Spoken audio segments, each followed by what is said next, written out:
వరలక్ష్మి అమ్మవారి కలశం మీద జాకెట్ బ్లౌజ్ని ఫోల్డింగ్ చేయడానికి చాలా వరకు అందరూ కష్టపడుతూ ఉంటారు కదా. నేనైతే 2 మెథడ్స్ చూపిస్తున్నానండి. ఫస్ట్ అయితే చాలా సింపుల్గా ఉంటుంది, ఒకసారి ట్రై చేయండి. ఈక్వల్గా చేసిన తర్వాత వీడియోలో చూపిస్తున్న విధంగా ఒకసారి చేసి ఫోల్డ్ చేస్తే ఇది కొంచెం నీట్గా కనిపిస్తుంది, చాలా ఈజీ కూడా. ఇలా చేయలేము అనే వాళ్ళకి ఇంకో మెథడ్ ఉంది. ఇక్కడ నుంచి సెకండ్ మెథడ్ అనమాట. ఇక్కడ వరకు రెండిటికి ఫోల్డింగ్ ఒకేలా ఉంటుంది. ఇక్కడేమో ఇలా రోల్ చేసుకుంటాము, అక్కడికేమో హాఫ్గా ఫిల్ చేసేసుకొని అది ఈక్వల్గా చేసి మిగిలిన క్లాత్ని లోపలికి ఫోల్డ్ చేసేస్తాము. ఇది కూడా ఒకసారి ట్రై చేయండి.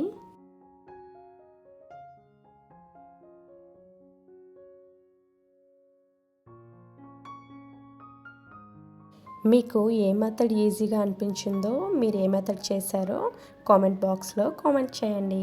Thank you.